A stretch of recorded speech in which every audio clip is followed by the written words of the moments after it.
Yo, JT, what up, man? I'm a little froze. Technical difficulties early on, man. I'm froze on the screen, but what's Scoot good? Happy Henderson. Monday Scoot morning. Henderson There was we go. good, We bro. back up. We A little live. late to the party, man. We live. We in it. I'm trying to let y'all know. But hey, man, what's good, everybody? Happy Monday morning, afternoon, or evening. You already know you're tuned into the Global Role Player Podcast live, presented to you by Swiss Cultures. I am Jordan Taylor alongside the SEC legend and now ESPN SEC Network college basketball analyst Richard Hendrix. And back with us after our 2-week hiatus is the Stanford gentleman, CEO and co-founder of Swiss Cultures. I was trying to give you a promotion, man. My fault. Co-founder of Swiss Cultures, Anthony Goods, man. Before we get into it, make sure you hit subscribe and the like button below and follow us on all socials with the handle at Role Player Media for Role Player Podcast and at Swiss Cultures for Swish. Like I said, we apologize for the hiatus, but we did know that y'all missed us, and we're back with the 4 quarters worth of topics, and there's a lot to get to in a short amount of time, but basketball is officially back on every continent of the world, and we starting in the motherland of hoops. That's right, the USA, with the biggest news of the young season. And we don't want to get into the whys or the whats or whatever. We just want to know who won the trade goods between the Knicks and the Timberwolves. Karl Anthony Towns went to New York. Dante DiVincenzo and Julius Randle to the Wolves. What you think?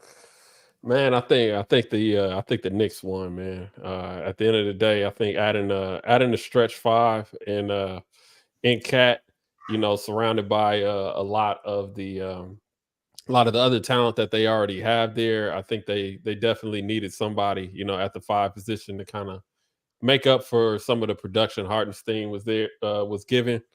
I don't like the fact that Cat doesn't really protect the rim, but I do think that the added 3-point shooting and just the pick and pop target that he aids for Brunson is gonna be lethal in the Eastern Conference. I think everybody's chasing the Celtics right now, man. Porzingis over there. The NBA is a game of trends, man. And I think this is what this move kind of tells me is they trying to find a better matchup and somebody with a little more durability. Rich, what you think, man? Hey, I'm all for it. I do think that Cat needed to change the scenery. I think the Knicks obviously won, but I think for him, it's going to be more of a thing that he's going to have to add some more to his game, particularly talking about the physicality. I understand he has a nice soft touch from the outside, so much versatility in his game. But at the same time, to me, one of the biggest reasons they weren't able to get to the highest level in last year's playoffs was because his inability to not dominate in the low post. You're 7 foot, you're over 260 pounds. You have the ability to be a rim protector. We've seen it before, but it's an attitude shift that he has to get his team to the next level. I think it was a good move for the Timberwolves that they were able to get rid of him, but at the same time, he's such a talented player. I think that the Knicks won this trade. I got to take the other side of it. I think the Timberwolves are playing the long game over there, man. I think they got off Cat, obviously because of salary cap issues. Trying to stay out of that second apron. I think there's probably a nod to what's going on with the ownership and maybe Alex Rodriguez and Bloomberg and company going to win that battle.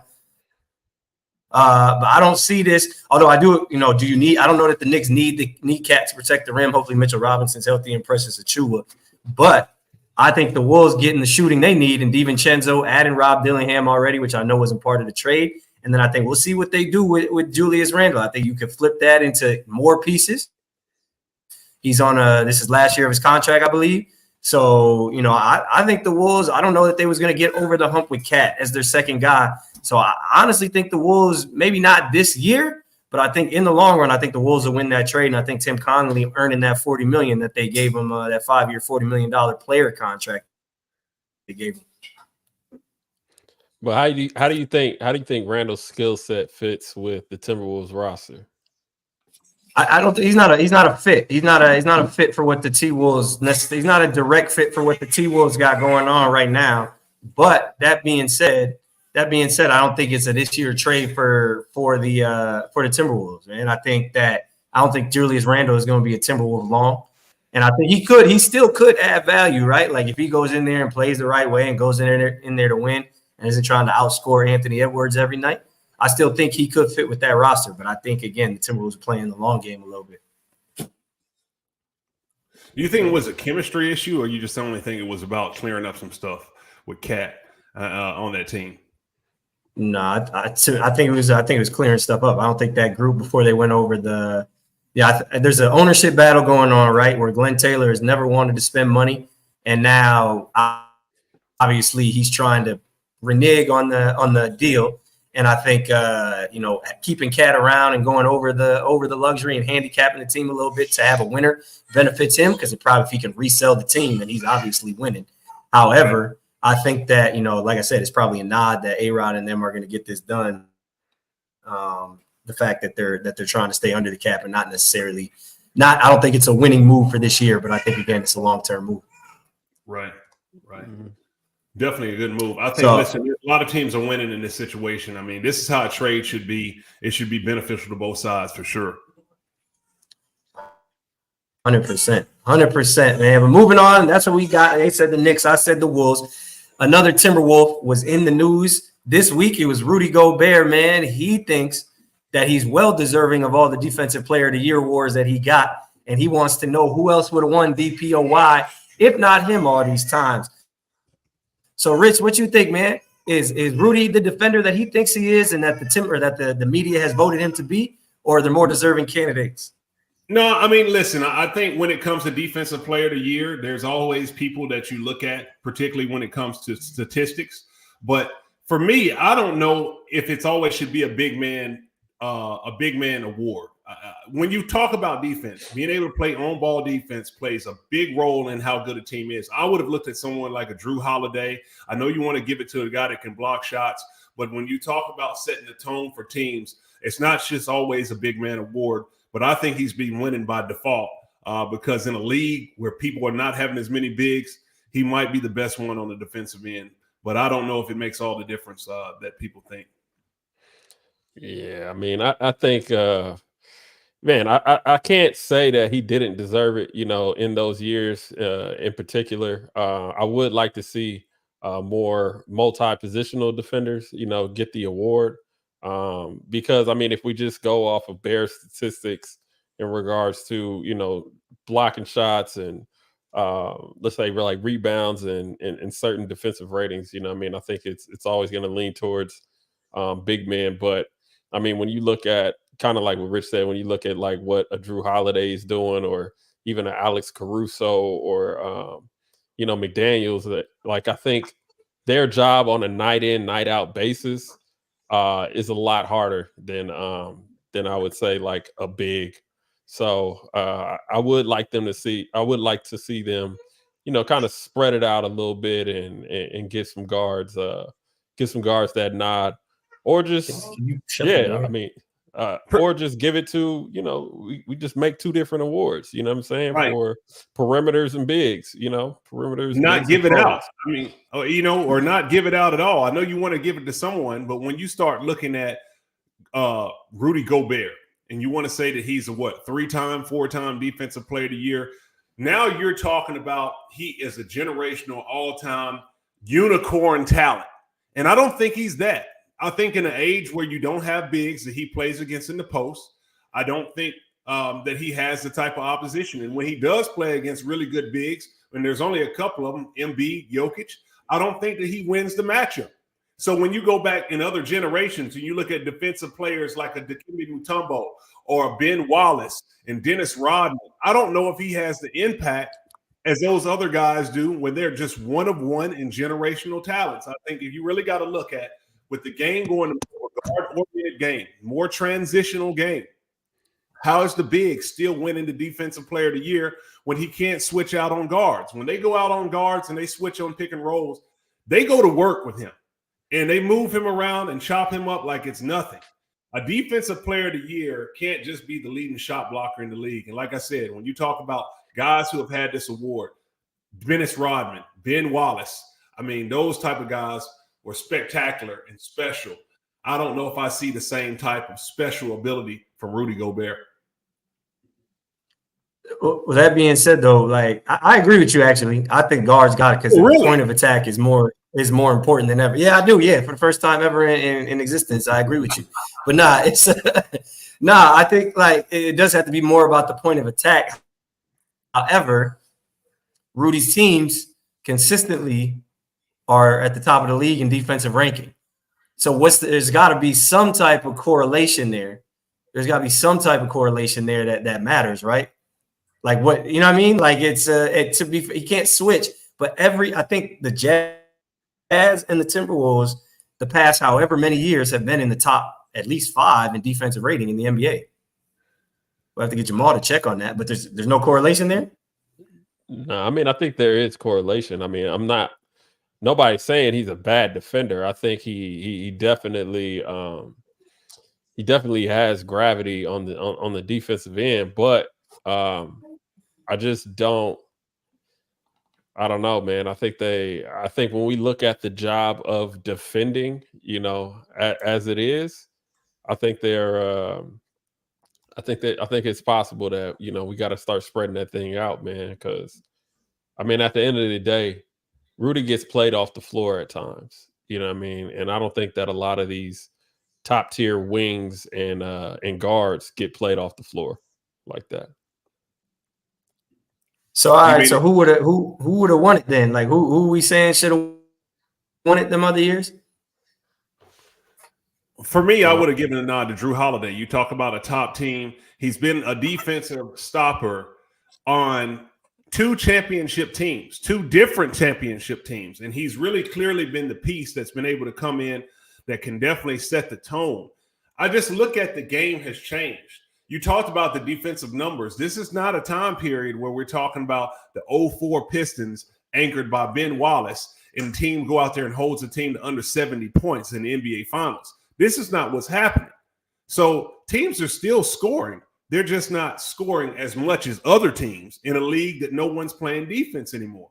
So the perimeter defense should be at a higher premium. And what guys like Drew Holiday are doing by taking on the challenge on the island, fighting over pick and rolls, and starting to play tough defense on switches on multiple players, I think that should carry higher weight than someone who's blocking through in 3 shots a game and pulling 14 empty calorie rebounds. I mean, this is a time where there's only one big in the paint. No one is going to the offensive glass.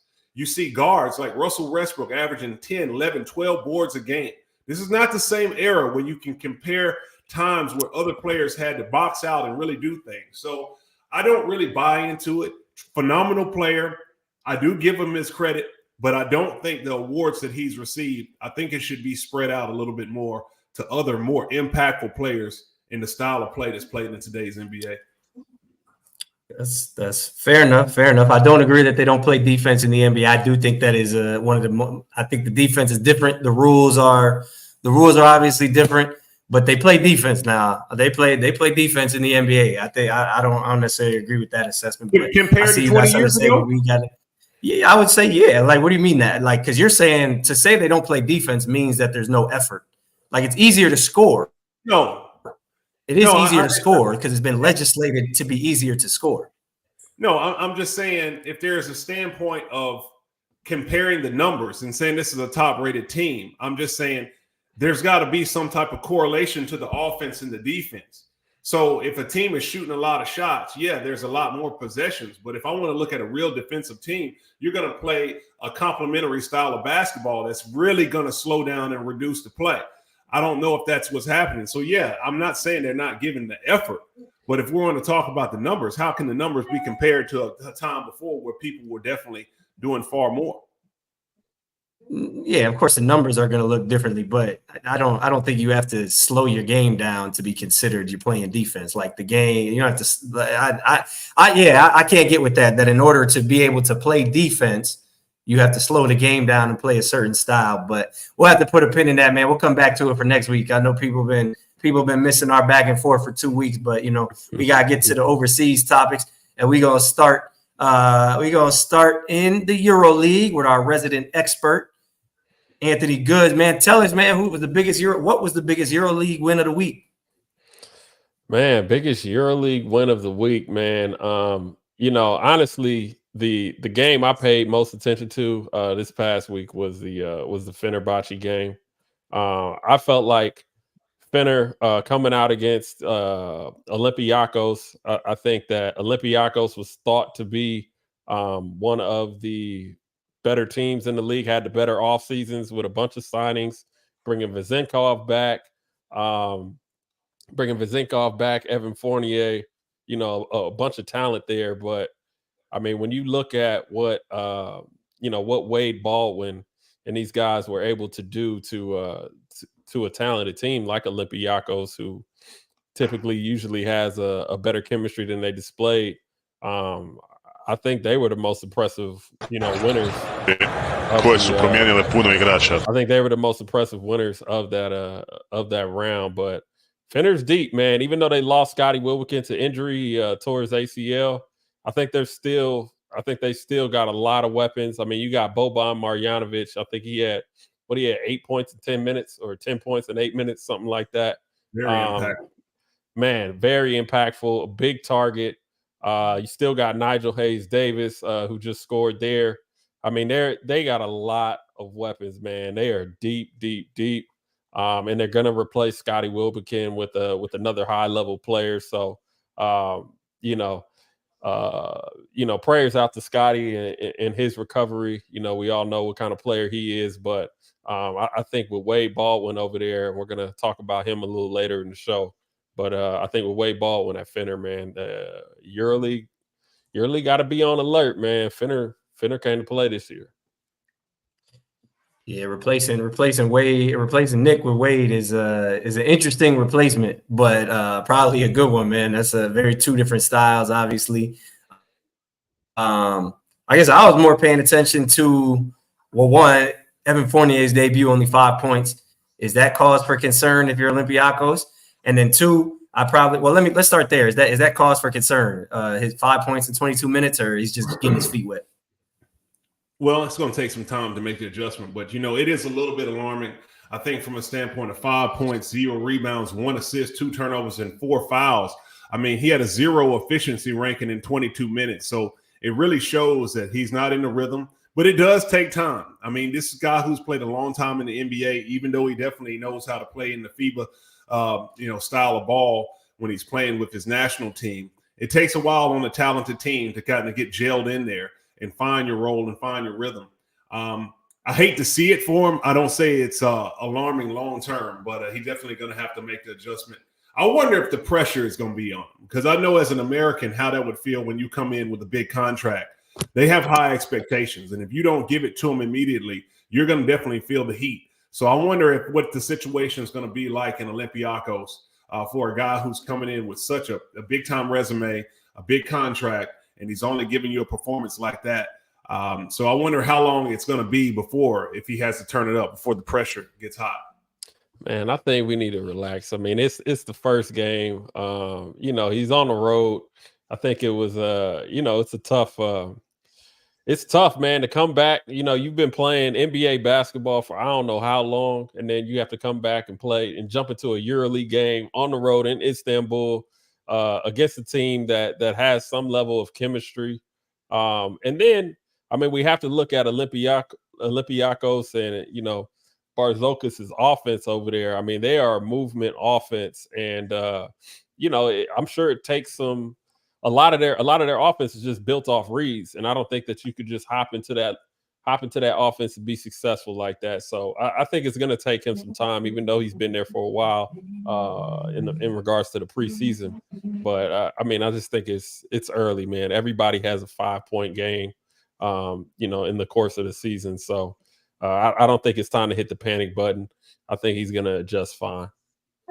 Man, I think I agree with you. I don't think it's time to hit the panic button yet, but I think to Rich's point, I don't think there ain't a whole lot of time, you know what I'm saying, for someone of that profile. Like, it ain't like, oh, we gonna wait till round 7. Like, you might still have about round 3 to all right, bro. Like, you better maybe even round 2. Yeah, maybe even next week. Like, you might have to come back, have 20 next week. You better show me something in the domestic league game. I mean, this is just the pressure that it has. You have to definitely go out there and put it up. You can't have a performance like that. I mean, really good player, but I don't know. I don't know. I mean, I understand people throw some duds, but is it a 5-point dud? I mean, a zero efficiency. You do got 22 minutes on the clock. I mean, like, I don't know if something 5 and 3, 5, 3 and 2. No board. I don't know. I don't know if I'm rolling. I'm not saying that I'm panicking, but of a player of that caliber, I don't know if you can just do that. I don't know what's going on with that situation. I mean, obviously, no need to panic. It's game one, but he's going to definitely have to show his class. I mean, but speaking of class, we talked about other games. I think that Maccabi coming back in that last game on the road, not on the road because the neutral site, able to get it done against Asvel. I don't care if it is Asvel. It's the first game of the season. Everybody's going to be prepared. And, you know, they were able to battle in a back-and-forth game. Tamir Blatt with a big-time performance. He had 21 points, 12 assists, the Euroleague first-round MVP. I mean, outstanding performance. I mean, I remember this kid growing up. It's amazing to see what he's now doing in the Euroleague and starting off the team for Maccabi with a good, strong start and a battling win against Asvel. So, top-notch performance with a 36 efficiency. It doesn't get any better than that. Tamir might be the best backup EuroLeague point guard, I think. Over the last couple of years, he's been one of my favorite backup point guards in the league. His intelligence of the game. He understands his role. He comes right in seamlessly. I mean, it's clear he's a coach's son. He's a coach on the floor. So, outstanding performance, and they needed that in a big way because that was one that could have went the other way very easily. You can't drop the early one, especially if it's a home game, regardless if there's no one in the gym. Mm-hmm. I gotta shout out Shabazz Napier, man. Shabazz came to Munich, rolled up on Barcelona, or excuse me, on Madrid, rolled up on Madrid, 33-16 in the fourth against Madrid is kind of crazy. 8 points in the 8 of the 33 points, which in EuroLeague y'all know is a lot. 25% of the points of the quarter is a lot. And to come in there 25, he didn't have the assists and the numbers that Tamir Blatt or maybe some other guys had. But that's a hell of a win for Munich to start the season, man. And I think, you know, Shabazz is healthy. I don't know that there's a better guard in the EuroLeague. I'm gonna be honest with you. I don't know that they're like just set production. He can take in the terms of being able to take over a game. I don't. In terms of being able to take over a game, I don't know. Shabazz is right up there with the best of them. So Shabazz is tough. Don't get me wrong. I think he's a bucket, but I mean, I think there's definitely better guards in the league in regards to taking over a game, healthy or not. But I think Shabazz is definitely in that top tier. I think Wade Baldwin, I think Mike James, I think Kendrick off the top of my head. I'm taking all of them in regards to taking over a game. The only one that I think you could say really, truly, and clearly and truly is Mike James, to be honest. Like, yeah, Kendrick is Kendrick. How is Wade not in that conversation? He is I said the only one who you can take clear cut above Shabazz. How is he not clear cut numbers wise better than Shabazz? Because Shabazz has been injured in and out of the lineups. Like when Shabazz is healthy, he's been right there in terms of being able to take over the game. Numbers wise, I mean, I just don't. I don't know. I don't see it. Like, all right, let's say forget the numbers. Let's just watch their game. And if we got someone to take over the fourth quarter, their game, where are Wade's holes? Where are the holes in Wade's game? I didn't see. That's where we're coming with. I didn't point out a hole in Wade's game. I didn't say there was anything wrong with Wade's game. I said Shabazz is right there. So you would have to actually point out the holes in Shabazz's game. He's there. I think he's under, though. I'm saying that's what he is. Yeah, I think he's under. I don't think it's clear. I don't think it's clear that he's under Wade. I think he's under Wade, and I think he's probably under Kendrick at this point. It's tough to say. Kendrick got a hell of a team over there, man. Like I'm saying, so does Wade. Like so does Wade. Ain't last year. No, right now we got a hell of a team. And what did they do? They went to now he got a hell of a team. But I'm saying, all right, what we going off like we just saying to take over a game. What successes we talking about? This leads into the topic though. Which EuroLeague players right now could impact the NBA rotation, NBA roster right now? Which ones do y'all feel? Well, I got to go with Wade Baldwin as well. I mean, you mentioned talking about what he had with that wasn't the question. Which EuroLeague player can impact the NBA? Which EuroLeague players? Which EuroLeague you got player? one? Y'all just started with Wade. One? You starting with Wade. I started with Wade. He ain't starting with Wade. He ain't starting. Go ahead. My bad. Finish. Continue. You ain't just starting with Wade. Go ahead. You good. Go ahead. My bad. Go ahead, play it. Go ahead. Go ahead, play it. The reason I got to start with Wade is like what you said. I mean, like now he's got a star-studded team. This is a different level with Fenerbahce and what he has compared to what he was doing in Maccabi. But I think more than anything, as we've talked about so many times on this show, players who get that first round pick coming out of Vanderbilt, he didn't do a whole lot in his first run in the NBA, but now he's been healthy. He has the experience. I think if you bring a Wade Baldwin back into the NBA now at this age, I think he can definitely be more impactful than he was in the first run that he had. I think he definitely has the ability. He has the playmaking skills. He has the shooting confidence, and I think he can definitely do so. He's to go with it just as many of the other ones. So you talk about Mike James. Obviously, I definitely think Mike James could be a big-time player in the NBA if they let him rock. But I would definitely start with those two guys, particularly from the guard positions. Is that enough for you? You want me to go? Who you adding, JT? You want me to go? I mean, that's a question. Which EuroLeague players could have an impact on an NBA roster? Like Right a now. lot of them, probably. Yeah, Wade's one. Shabazz is one. Mike James is one. I think I'm gonna be honest with you. I think Vito Brown. It was probably not a dude we talked about earlier. He could probably go have an impact. Nigel Hayes could go have an impact on it. So I mean, that's probably. I mean, it's a wide scoping conversation. Like a lot of these dudes who are now 28, 29, 30, would probably have a better go at it the second time around because they're more experienced. You understand your role. You're probably more comfortable just in life in general. Right. Like just more confident and secure as a person. So I think all them dudes will probably have a better go at it. But I mean, if you're talking about somebody who's going to have the best, like if you got to pick one or two guys, I don't know if I'm picking a guard because to your point, Mike James, if you let him go, of course, he probably would be fine. He's going to shoot 42%. Let me not even do that because he's going to be good. But why would you let him go? You know what I'm saying? Like, I think to answer your question, I think you got to choose someone like Nigel Hayes Davis. Will probably be one of the most impactful. Okay. Let's be a little more specific. You're a Minnesota guy. Let's just say you're Tim Conley, and you're looking to bring somebody to add to your rotation right now. Playoff team, obviously contending for a championship. Who would you bring from EuroLeague? On that roster, or just on the current roster? Yeah, on the current roster now. Man, that's tough. I probably will go with Nigel. I probably would go with Nigel. I probably would go of that mold. Like, I'd have to go down you put me on the spot. I'd have to go more in depth, but I'd probably go with Nigel, Jetty Osman, someone of that caliber. Okay. In that mold. I wouldn't take what do I need Wade Baldwin or Shabazz or Mike James for? Mm-hmm.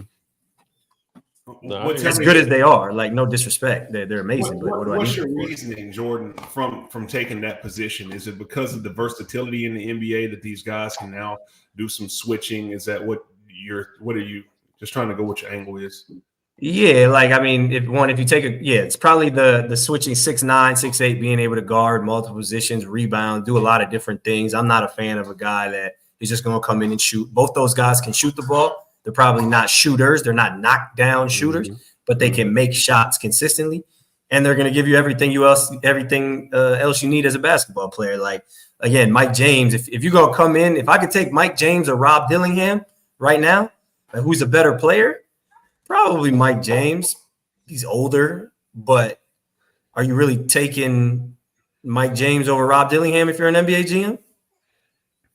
Would you? I guess with Goods and would y'all? Not at the moment. I don't know. It depends with the cap and everything else and what Mike would want to get paid. You know what I'm saying? I'm not sure that. Would I just forget the pay scale? Forget and this. Yeah, do you think he would be more effective than Rob Dillingham? Rob, because I think Rob could be Darius Garland. I'm grooming Rob. I'm letting him rock in the. I'm letting him rock in the second unit, and I'm grooming Rob. That's why, I would go with either Nigel. If I was Minnesota, I would go with either Nigel, or I would take like a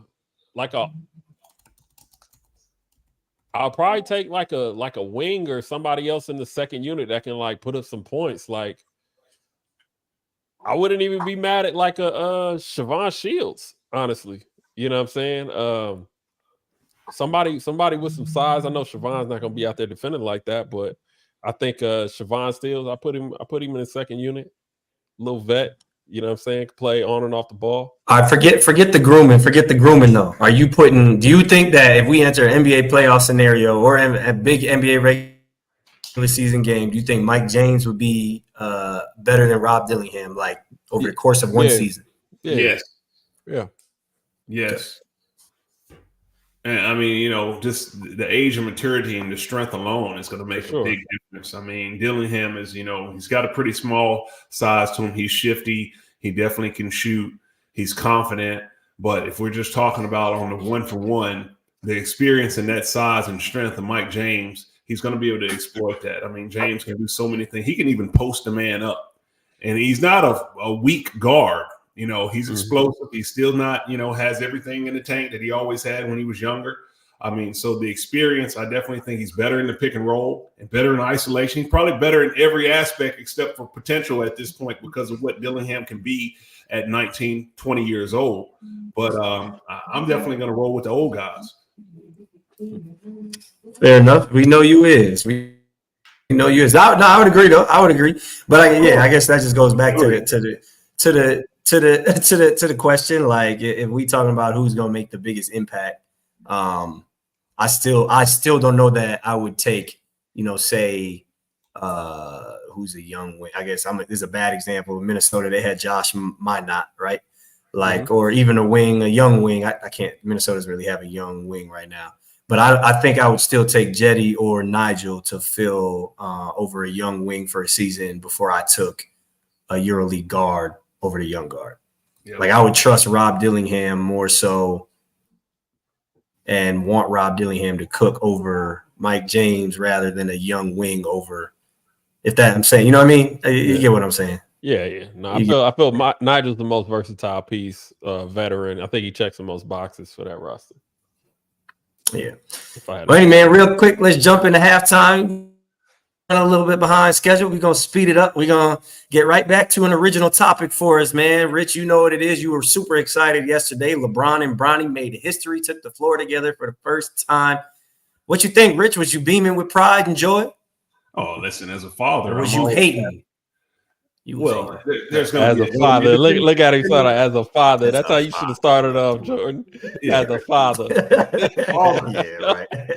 This is how he gets. This is how he gets the warm heart and wins the audience over. As a father, as a father, I'm proud to see it. I'm happy for him. It was something special to see. I mean, it's cool, but as you mentioned, I mean, maybe you're gonna say it's hate. I mean, like. You know how I felt about the entire situation. Now, listen, it's over with now. They're out there. I want to see them both thrive, and it's cool to watch. I mean, Bronny, obviously, he does have some ability. I'm interested to see how they're going to be able to operate in J.J. Redick's offense, who's been trying to do some really good things, moving some players around with some player and ball movement. And how is LeBron James going to make sure that he continues to operate in a way that's going to be impactful for other players to do their thing? So that's stuff that I'm looking to see, because we all know when you watch LeBron over the years, it always turns into a lot of high pick and roll, him isolation and whatnot. But I know with him on his son on the team, if he can be on the court at the same time, he's going to be playing in a way that's going to be able to make sure that his son can look good. And I want to see how that's all going to come together when you got to win games, because there's got to be a different agenda that's got to be taking place in the game within the game. And LeBron's one of the smartest players, if not the smartest player to ever play. So I got to see how all of that's going to be able to come together with J.J. Redick, with the offense they're trying to run, with Bronny, and how he can be implemented. It's a lot going on here. So that's enough to make me tune in and watch. But from a father standpoint, it's a proud moment. From a standpoint of watching to see if it's going to be successful, it's to be determined. Yeah, man. I think Bronny's he's gonna be all right, man. I think he's gonna have his peaks and valleys like every rookie. You know what I mean? I think that one thing he can hang his hat on is he can shoot the ball, and I think he'll get open shots when he's on the floor. So I could see him having those 3-pointer, 9-point games, you know what I mean, in a short amount of time. But yeah, I mean, I don't expect fireworks from Bronny James this year, but I think it's dope, man. You know, Brian wanted this to happen. He made it happen. I think this is just another day in Black history, and you know, we're all here to see and live it, and you know, we should applaud it. I'm not mad at it at all, and I think Bronny's gonna have I think he's gonna have a long career. We should applaud it because LeBron is copying people, man. Like he didn't make this up. I heard some more stories over the weekend about some nepotism in front offices, and I said, man, he did even better because that's exactly what he should be doing. I'm proud of that, man. Go ahead and game the system, man. Do what you're supposed to do. And like Good said, happy Black History Week. Rich, man, get behind the culture, man. You know what I'm saying? But we gotta move on. No, you ain't get a rebuttal. We gotta move on, man. We gotta move on. It's a role player of the week, man. Role player of the week, my favorite section, man. And we got a couple of them, role players of the week this time around. One we already touched on. It was Shabazz. Two of them we already touched on. Shabazz Napier, 25 points, 8 fourth quarter points to push Munich past Real, and then Tamir Black is the leading PIR performance index rating for those that don't know, 21 and 12. The one I'm taking is Sylvain Francisco. He went crazy down the stretch, for Zalgiris, and Zalgiris is going with a little bit of a different approach this year, man. They're going with two guards, how do y'all know what I'm saying? They're going with two of them. Ty Wallace and Sylvain Francisco. I don't think that's really been the approach for Zalgiris in the past. Francisco dropped Alex Abrinas at one point, put him on the ground in the Euroleague opener, which is crazy. But what y'all think about Zalgiris, man, and Sylvain and his game? Yeah, I think Sylvain, he's one of those guards that I don't think Zalgiris has had for a while. You know what I mean? They haven't had let's just say like a ball handling, create your own shot kind of point guard, I think, in a long time. I think it's going to benefit them for those, you know, those tough fought games where, you know, you need a bucket or you need somebody to get a paint touch. So, you know, I'm a big fan of Frisco's game, man. We definitely got to get him on the show at a certain point. But yeah, man, he put them boys to sleep. He provides an element of athleticism that you don't see commonly in Euroleague, and you definitely don't see it in Zalgiris. Yeah, I mean, listen, I definitely think that obviously he had a big time performance, but I don't know if I can roll with the narrative that Zalgiris has never had some of these guys who have been able to be impactful from the guard position with the athleticism. Listen, I know I come from a different generation, but I look at guards like Justin Dittman, who was at Zalgiris, who absolutely went to work playing alongside with Sonny Weems. Who was he there with? Pardon me? Sonny Weems was there with Ty Lawson. Who was he there with? Sonny Weems was also there with Ty Lawson during the break. What was it? What do you call the break? The lockout break. Lockout, yeah. You also go back. I can remember a team with Joan Plaza was the head coach. Shout out, he was at Unicaja Malaga. He had 3 players on the team. E.B. Jaber. He also had on the team. Who was on that team? Terrell was his name. I'm sorry. Oh, Oliver Lafayette was on that team, and Tremel Darden. That was the team that they really had some really good guards. They actually started off 5-0 in the Euroleague, and they were small budget. I mean, so it's not something that people has not ever seen in Zalgiris, but I know in recent years, I get what you're saying, Jay, but me coming from a different generation, when you're playing against, DeJuan Collins and Marcus Brown and all of these other guys who are out there playing significant roles for Zalgiris, it's not something that's far-fetched for me to see, but I'm happy for Sylvain and Tyrone Wallace, Francisco and Tyrone Wallace for doing their thing. Go ahead, Jay. This is not coming from me. This is coming from Zalgiris saying this. This is, this is from the scouts of Zalgiris and the GM over there saying that they haven't had much of this because obviously our team is owned by them as well. So this is coming from them, not me. I asked them the question. They said they felt like they hadn't had too many backcourts, if any, like the combination with the scoring prowess of Ty Wallace and Sylvain Francisco. So again, I can't sit here and go back to all the dudes you mentioned, but I can't, like, I don't know. Again, I don't know if we've seen too many dudes like Sylvan Francisco in the Euroleague, period. Not saying he's the best, but he's just a unique, He's tiny. How tall is he? Goods? 5. What is he? 6 foot. Yeah, you being generous with that. Yeah. So you being real generous. But yeah, no, I mean, I hear you. That's more coming from them people. Like you said, you got to have an old school perspective here. I mean, I played in a little bit different generation. So when I think of the Žalgiris teams, I'm thinking of some guards out there that other people not talking about. E.B. Jaber was a big-time defender before he left that roster. Oliver Lafayette was a really good defender. Tremel Darden. They had some really good players on that team. I feel like Dittman was the only bucket though. Yeah, it was a bucket. None of them dudes was scorers like that. Sonny Weems might have been one of the top scorers in the Sonny league. Weems, Sonny Weems is a 3. Yeah, but Sonny Weems is like a wing. He's like a 3. Yeah, he's definitely a wing.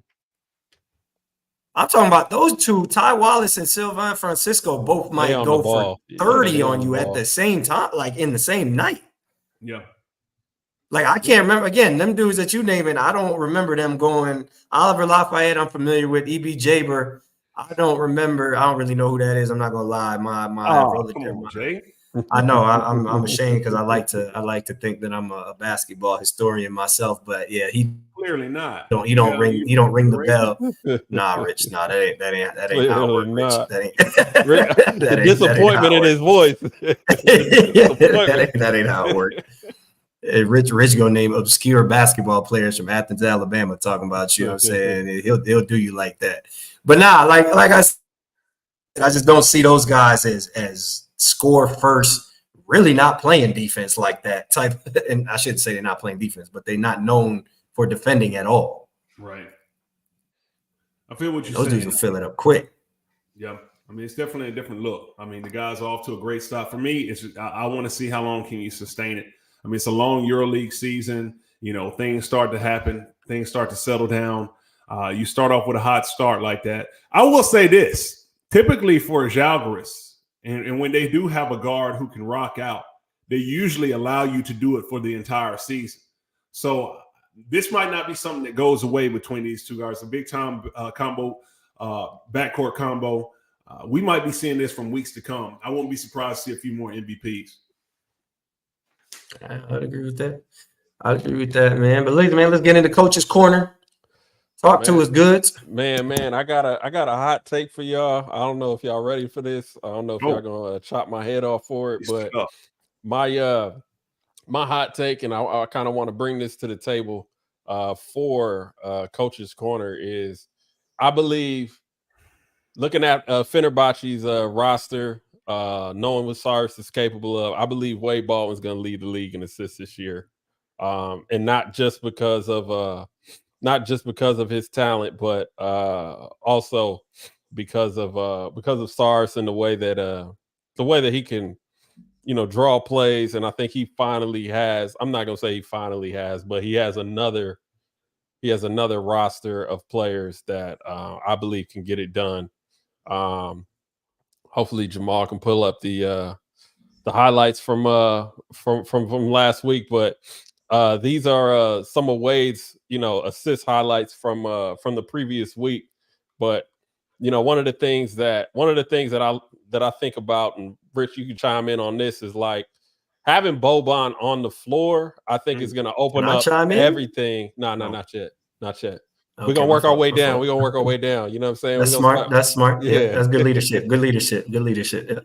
But I think having Boban on the floor, man, I think it really is going to open things up. I think that we see what Real Madrid has been able to do with Tavares, and I think that Boban is going to be very similar, along with the other weapons that Fener has.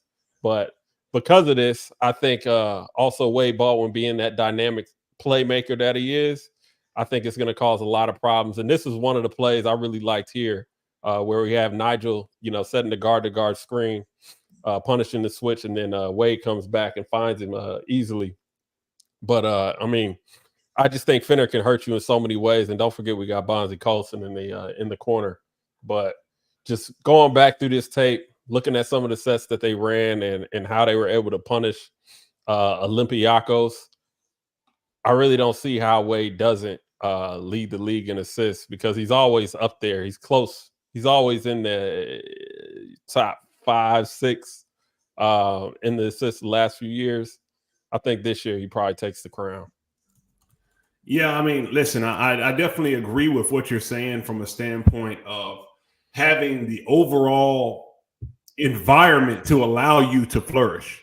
And now when you're talking about you're adding a guy like Sharice, as you mentioned, a coach who can scheme up anything, very competitive, obviously loves to roll with his guards and let them rock out. Now he's in a situation to put guards to allow him to be able to go to work. If he can stay healthy, then he can definitely do so. I think you also want to add Boban into the mix. When you got a big who can demand a double team, it only frees up more space for you. He can also get into that pick and roll. They can utilize him by letting him to soften up the defense because he draws fouls at a high clip. Able to come in that game and play, like you mentioned, under 10 minutes and was impactful immediately with like 8 points in a short amount of time. That opens things up for guards to come in and go to work. So that combination and how they're going to utilize him in the game is only going to make Wade Baldwin more dynamic. So it's going to be something that I think he definitely can take advantage of this situation and show that he's one of the elite players as far as playmaking ability in the Euroleague. My turn? Your turn. Floor is yours. Oh, cool. I didn't know. But start it off, as a father. As a father, then say what you got to say. That's how you got to soften them up. When you say that right there, it's like it's like instant credibility. Like what I'm about to say. What you about to say next? We need to stop listening to, because you don't really mean it. That's what you mean. Hey, but nah, I think. Oh yeah, everything you said, Boban, having to do like that one, just rim run and, like Rich said, open the floor up and put that type of pressure without a guard actually having to make a play is everything, right? So that, and then I think just not having to share the ball. Like, unfortunately, Scotty's gone. So there's just no one else. In every basketball game, you're gonna score 80 points, right? And somebody got to score them. So same thing with assists. Like, somebody got to pass the ball, and Wade gonna have the ball in his hand. So I still think it's gonna be tough for him to, pass up like Campazzo or them guys this year. I don't know if he finished that. Real's on that struggle bus right now. Yeah, they are. But Campazzo still had 9 assists last game. Yeah. Nah, he definitely. So it's Real just on the back end of their run. I mean, they've had a run for so long with that core group of players. It's just going to take them some time to be able to find who they are now. I mean, I think it's that. Hazonia's out. He got like some kind of food poisoning or something like that. Ended up losing like 15 pounds. Yabusele's gone. Sergio Rodriguez is gone. One thing that I saw too, and then you saw they let go of Xavier Raython Mays ASAP, got rid of him. But I saw from what I've seen, with Andres Felice and everybody in their second unit, they're just running a lot slower than normal. That second unit doesn't play with the same pace that they were, last year. So they're just a different team, man, different identity. I think they're playing slower this year. And Real Madrid doesn't have the athletes to excel at playing slower. So I think it's going to be a little difficult for them this year. You think it's easy? That's crazy you say that, because, back in the day when you didn't have athletes, you played slower, right? Right. So it's like, you don't think that's the case anymore at all? I don't. Well, I think it's tougher. I think it's tougher these days, man. Just with the create space and all that. Yeah, and I think like now you're really banking on Tavares. Like, last year you had Poirier, who's a starting big in this league, and you had Tavares. So it's like that second unit never really stops. You're not dumping the ball into Serge Ibaka and Usman Garuba and, expecting to get, buckets and, rim running the same way as the other guys did. I mean, I think Poirier had over like 50 alley-oop dunks, from pick and rolls and other plays, within the offense. So it's like, you don't have the same pressure on the rim that you had last year, and I don't think you could play as fast.